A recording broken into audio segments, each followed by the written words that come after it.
temps, on travaille ici sur l'environnement, sur l'agriculture bio, sur des choses comme ça. Mais à l'époque, on était un peu marginalisé. Aujourd'hui, on est plus mis avec des spots parce que c'est plus d'actualité. BioVallée, c'est une démarche sur l'écologie, une démarche sur l'environnement, une démarche sur l'énergie et un volet agricole important. C'est 4 communautés de communes différentes, donc qui vont du territoire du Diois jusqu'à la vallée de la Drôme.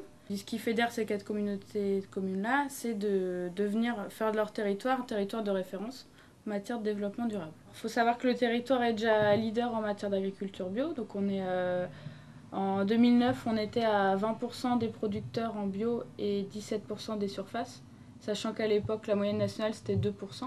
Donc on avait déjà une petite longueur d'avance. Et les élus souhaitent aller encore plus loin. Et là, les objectifs fixés, c'est d'atteindre 50% des surfaces agricoles certifiées en bio, de diminuer de 50% l'utilisation d'intrants chimiques pour l'agriculture conventionnelle.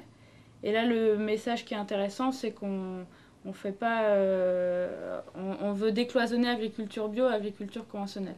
On ne veut pas forcément glorifier l'agriculture bio et ne travailler que pour ceux qui font de la bio, mais essayer de faire progresser tout le monde en fonction des capacités, des volontés, pas forcer la main et aller plus vite que la musique.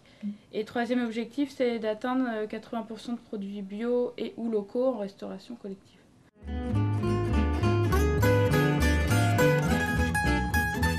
Souvent, juste en faisant des économies au niveau des déchets, ce qui reste dans l'assiette, les prix peuvent rester à peu près les mêmes. Les déchets, ça représente 10 à 30%. C'est énorme. C'est 10 à 30% de la consommation. Donc en termes de prix, si le bio, ça augmente de 10% les repas, mais qu'on peut faire 30% d'économie, moi j'ai des exemples, donc pas sur notre territoire, mais d'expériences, où les prix ont diminué parce qu'il y a eu un projet de bio. Ça dépend aussi où et comment on s'approvisionne. Donc si on passe par des grosses centrales d'achat où il y a plusieurs intermédiaires, on a des chances d'avoir des prix plus importants. Après, si on travaille avec des produits locaux et avec le moins d'intermédiaires possible, là, pour le coup, on peut trouver des prix qui sont raisonnables.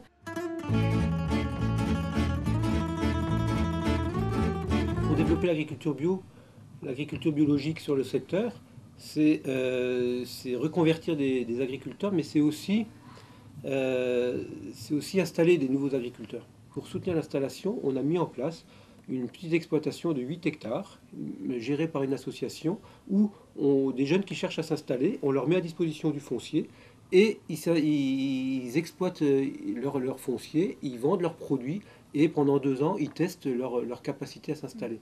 Parallèlement à ce travail de concret tous les jours, ils cherchent, ou on cherche avec eux, du foncier pour qu'ils s'installent. En général, dans une collectivité, on raisonne sur des contrats à 3-4 ans, 4-5 ans. Là, l'idée, c'est on a des objectifs à 10 ans, ou voire 15 ans. Et on est clair, tous les élus sont clairs sur ces objectifs. Et quand on est clair sur des objectifs à 15 ans ou à 10 ans, c'est beaucoup plus clair d'avoir des objectifs à 3 ans. C'est-à-dire qu'après, on met en place des outils, des actions, des programmes qui permettent d'arriver à des objectifs à 15 ans. Et on ne se pose plus la question où on va.